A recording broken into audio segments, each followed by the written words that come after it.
I was asking the computer what is the significance of Saturn retrograde, Pluto and Neptune, coupled with the fact that we're heading into the Lion's Gate, which is also during the eclipse. What's the best use of that?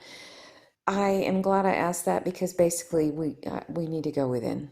We have to go within. Any treasures that we think we're going to find them inside. And we're also going to be shown, I think, outwardly. Anywhere that we've been deluding ourselves, like my flower beds need my attention. And I just, I didn't see it clearly until this morning.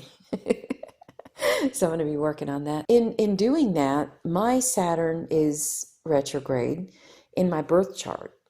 So I liked when it gave like this one line of what Saturn in Aries retrograde meant. And I said, oh, I wonder what it means in Pisces. So I asked specifically, what does it mean in the natal chart for Pisces and on the 12th degree with the Valkyrie symbol with the lady in the ring of fire? Because I thought I knew what that meant. I had looked it up and somehow I had found some other definition of it that I thought meant there was a woman in a ring of fire. And I know this because I just listened to the video that I made about it a few days ago. I described the woman in the ring of fire, and she's going to stay there until someone comes and rescues her, but she's the one that has to come rescue her. At the same time, I'm listening to these audios. I have been making some audios just for myself because it's a highly introspective time. And I've been just wanting to get it down on audio because sometimes when you listen to things a couple times, you catch things that you normally wouldn't if you were just journaling. Where I'm recanting and going over and over and over again. I don't know how many times I've listened to it already. I've just been fascinated with it. And even after I was done editing it all day long, I listened to the audio on my phone because I put it into an MP4 file and reloaded it, got rid of all the clips to save space on the phone, but have a backup. Anyway, I've been listening to it. I listened to it like 2 more times last night after I was done editing. In that audio, I talk about that recurring dream that was going on right before I met Dale. And the dream was, I had it twice in Georgia, and I truly thought somebody was in the house. It felt like she was in the house. It woke me up. So that happened twice. And then after I left, I went up to Ohio and I had the dream again. But this time I wasn't dreaming of the old house. She was in my new bedroom. I probably said something to Dale. I don't know. Somehow I got it in my head. The next time she shows up, I'm going with her. So she did. She showed up again. And this time I followed her.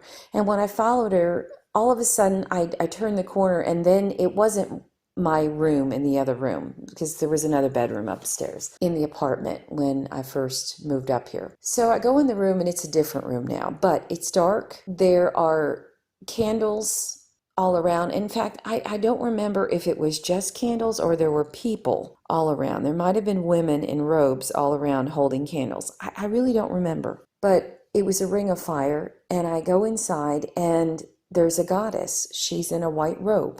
She has long hair and she's beautiful. And she's standing right in front of me. And then she crowns me. She puts a crown of flowers on my head.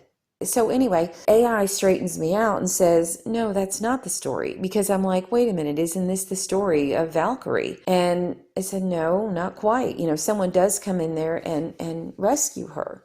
I said, okay, well, are there any other myths where there's a ring of fire, a goddess, and someone being crowned with a woman being crowned with flowers?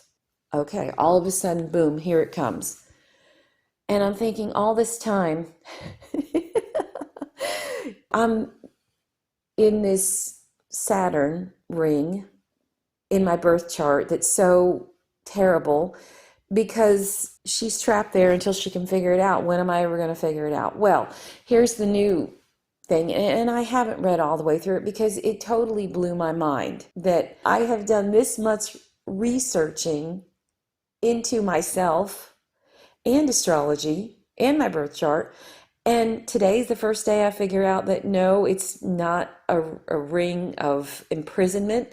It's a womb of transformation, that I'm already the queen. I was being crowned the queen then of my existence, and that I was protected. The light protects me from the mundane world, allowing me to be mystical in this ring of protection. I was given a gift, not a trial by fire.